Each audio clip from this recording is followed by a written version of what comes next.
बच्चों, आज के इस मधुआप कार्यक्रम में आप सभी का मैं स्वागत करती हूँ। आज हम लोग व्याकरण पढ़ने जा रहे हैं। तो व्याकरण पढ़ने से पहले हम लोग यहाँ पर कुछ वाक्य यहाँ पर देखेंगे। आप लोग थोड़ा ध्यान से देखिए। तो पहले वाक्य में यहाँ पर दिया गया है, रमेश ने गरीबों को आहार प्रदान किया। तो रमेश ने गरीबों को क्या दिया? कुछ खाने के लिए यहाँ पर दिया। तो यहाँ पर जो बोल्ड लेटर में जो लिखा गया है आहार और प्रदान, इसको थोड़ा याद रखिए, मैं बाद में आप लोगों को समझाती हूँ। दूसरे वाक्य में देखिए, सवेरे सवेरे विहार करना सेहत के लिए अच्छा होता है। विहार का मतलब आप लोग जानते होंगे, आपके मम्मी पापा भी सुबह सुबह उठ के मॉर्निंग वॉक के लिए जाते हैं। तो उससे क्या होता है, हमारा सेहत भी अच्छा रहता है और हमारा मन भी बड़ा प्रफुल्लित रहता है। तीसरे वाक्य में देखिए, कठोर वचन परिहार करना चाहिए। आगे आप लोगों ने मधुर भाषण में पढ़ा होगा कि हमें किसी को भी कड़वे वचन बोलना नहीं चाहिए, हमेशा मधुर वचन का ही हमें प्रयोग करना चाहिए। इसलिए आप कभी भी किसी को कड़वे वचन मत बोलना। चौथे वाक्य में देखिए, पिताजी ने मुझे भगवत गीता उपहार दिया। तो पिताजी ने मुझे भेंट के तौर पर क्या दिया? भगवत गीता का जो पुस्तक है वो मुझे उपहार के तौर पर दिया। तो यहाँ पर जो चार शब्द हम लोगों ने देखा, आहार आहार है, विहार, परिहार, उपहार, इसका मतलब हम लोग आगे देखते हैं। देखिए, तो यहाँ पर जो चार शब्द है, आहार, विहार, परिहार और उपहार, तो यहाँ पर हर शब्द में एक चीज आप लोग देख रहे हैं।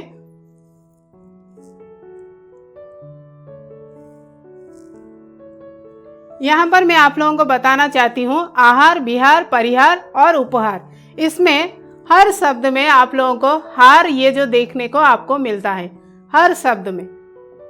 ठीक है, तो ये जो समान शब्द आप लोग जो देख रहे हो यहाँ पर, इसका अर्थ है हार शब्द जो हम लोगों ने ऊपर जो देखा, इसका अर्थ क्या है?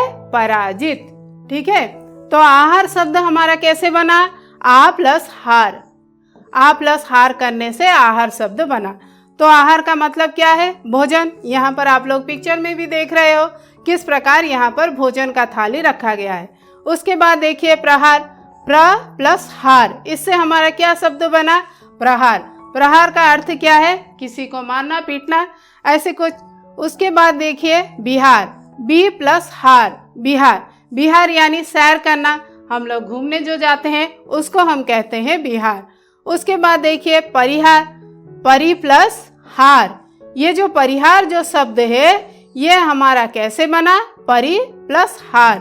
परिहार का मतलब क्या है? त्याग।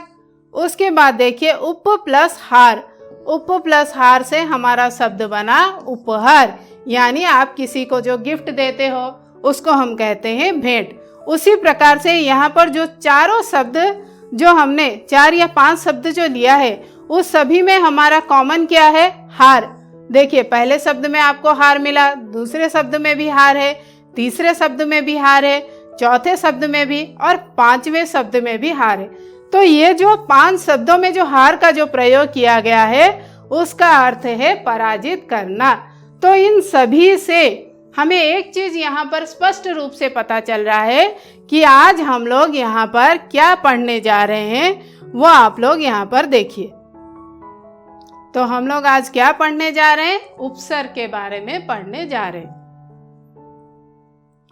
देखिए उपसर्ग, तो ये जो उपसर्ग जो शब्द यहाँ पर जो है वो कैसे बना है? देखिए,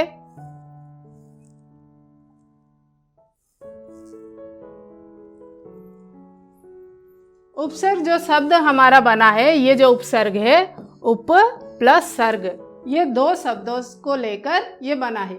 तो उप का अर्थ क्या है? समीप या निकट, और सर्ग का अर्थ क्या है? सृष्टि करना, यानी कुछ भी आप जो निर्माण जो करते हो। तो इस तरह से उपसर्ग का अर्थ क्या हुआ? पास बैठकर दूसरा एक नया अर्थ जो हम लोग जो बनाते हैं। तो इस हिसाब से अगर हम देखेंगे तो उपसर्ग की परिभाषा क्या होता है? भाषा में नए शब्दों का निर्माण करने के लिए शब्द के पहले जो शब्दांश जोड़े जाते हैं उसको हम कहेंगे उपसर्ग। तो बच्चों, यहाँ पर एक चीज आपको स्पष्ट रूप से पता चला, उपसर्ग कैसे हमारा बना? उप प्लस सर्ग। उप का अर्थ क्या आपको पता चला? समीप या फिर निकट।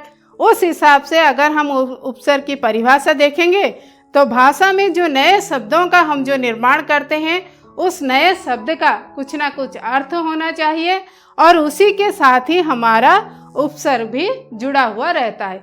अभी देखिए आगे। तो यहाँ पर उपसर्ग को हमने कितने भागों में विभक्त किया है? 3 भागों में विभक्त किया है। पहले उपसर्ग का नाम है संस्कृत उपसर्ग, दूसरे का है हिंदी उपसर्ग और तीसरा जो है हमारा उर्दू यानी अरबी फारसी शब्दों से जो उपसर्ग हम बनाते हैं। तो उपसर्ग के कितने भेद किए गए हैं? 3 भेद किए गए हैं। पहला संस्कृत उपसर्ग, दूसरा हिंदी शब्दों से जो बनाया जाता है, तीसरा जो है उर्दू यानी अरबी और फारसी शब्द से जो हम उपसर्ग बनाते हैं। इससे जुड़े हुए कुछ शब्द यहाँ पर देखिए। तो पहले जो है हमारा संस्कृत उपसर्ग। तो संस्कृत उपसर्ग में सबसे पहले हमारा आया अति।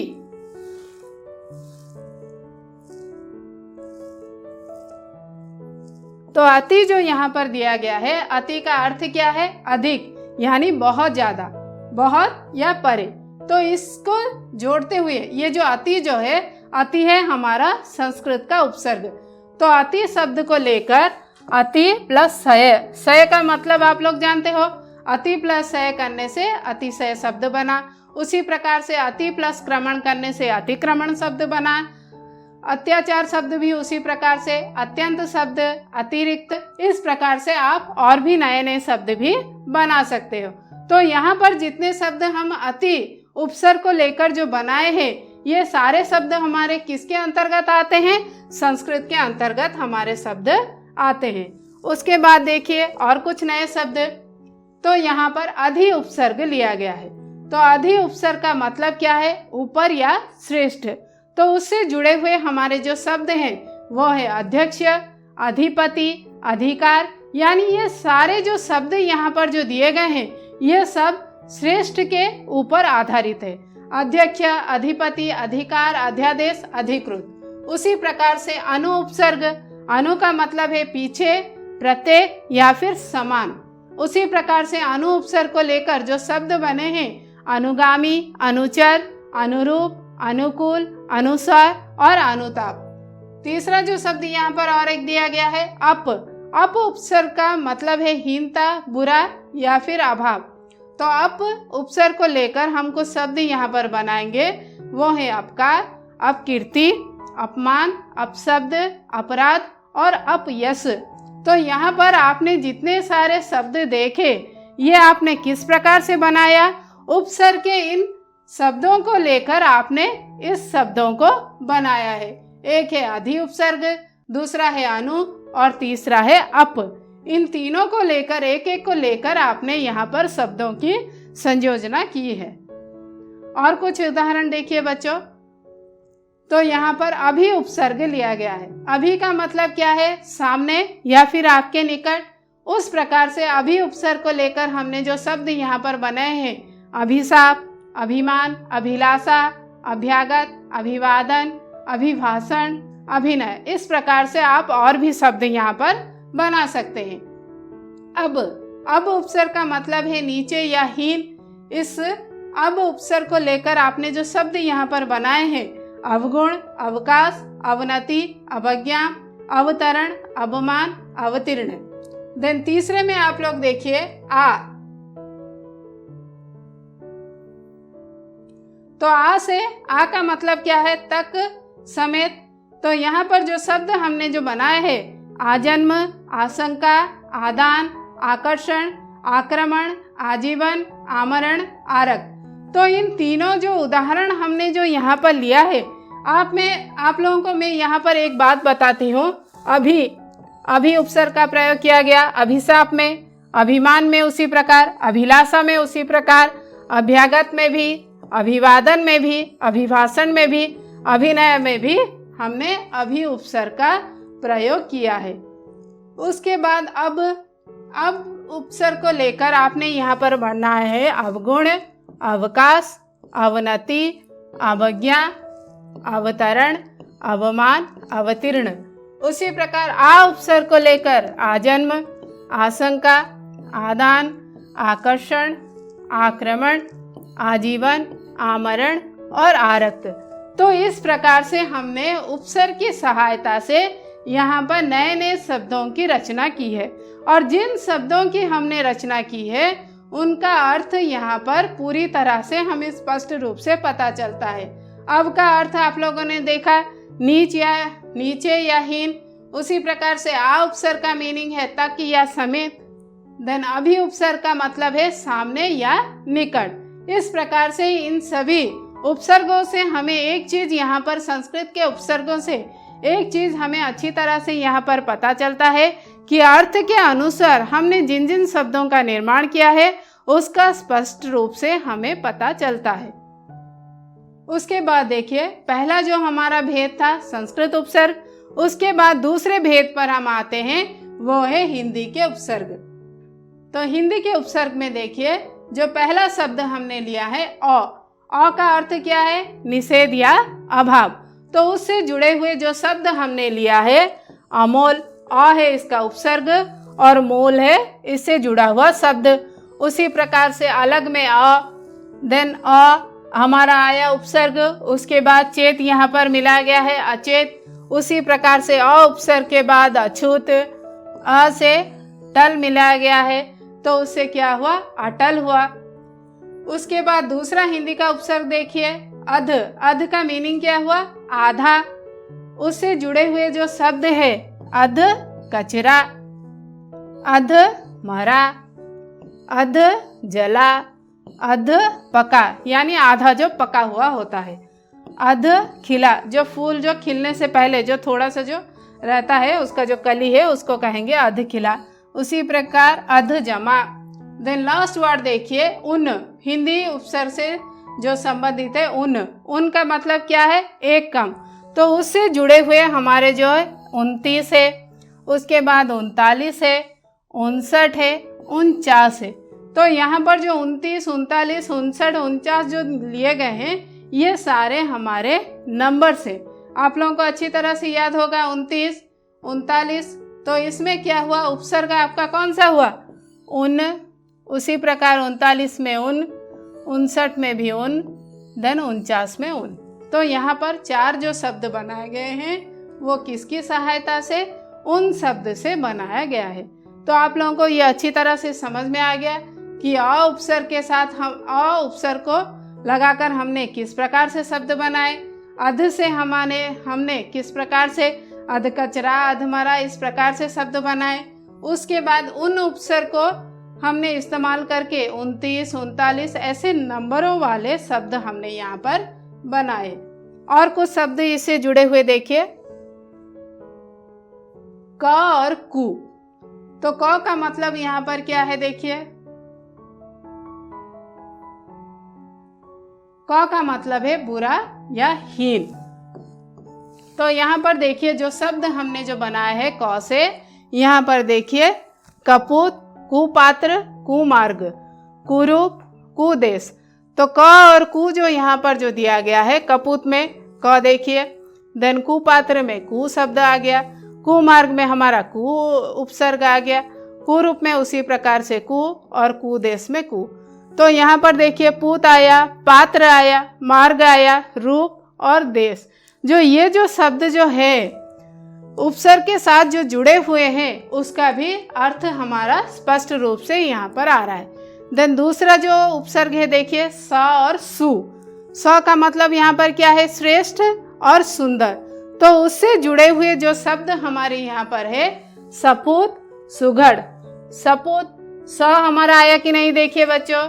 उसके बाद देखिए सुघड़ में सु आया है, सुडोल में उसी प्रकार से सु आया है, सुजान में देखिए सु आया, सचेत में देखिए स शब्द आया।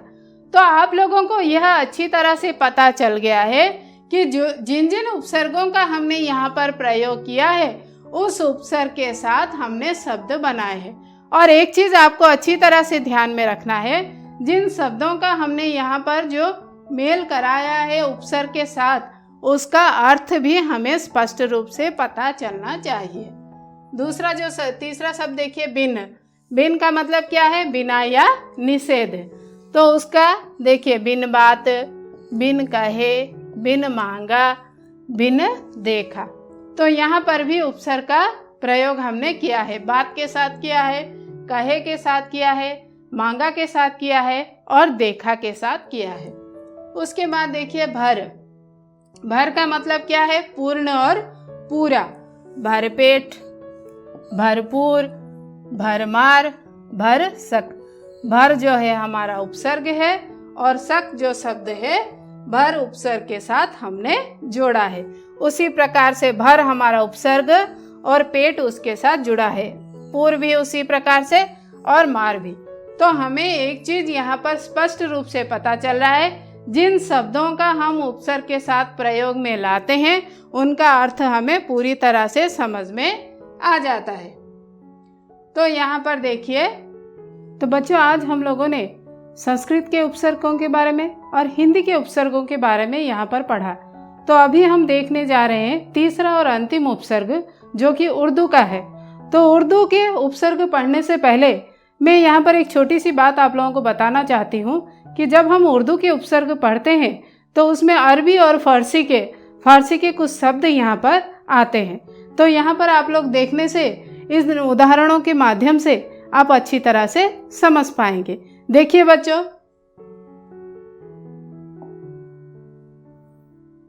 जो पहला उपसर्ग मैंने यहाँ पर लिया है कम। तो कम का अर्थ आप लोग थोड़ा बहुत जानते होंगे, थोड़ा। थोड़ा यानी बहुत कम। और उसका दूसरा भी और एक अर्थ है हीन। तो कम उपसर्ग का अर्थ हुआ थोड़ा और हीन। तो कम उपसर्ग को लेकर हम यहाँ पर एक शब्द बनाएंगे, वो है कम और अक्ल। उसी प्रकार से कम, कमजोर। आप लोगों को समझ में आया होगा। दूसरा जो शब्द है खुश। खुश यानी उसका अर्थ है अच्छा, अच्छा लगना। तो खुश शब्द को लेकर हम लोग यहाँ पर एक शब्द बनाएंगे, खुशबू। उसके बाद दूसरा शब्द है खुशखबरी। आप लोगों को गुड न्यूज़ जो मिलता है उसके बारे में यहाँ पर कहा गया है। तीसरा जो शब्द है गैर। गैर का अर्थ है भिन्न, विरुद्ध भी होगा उसका अर्थ।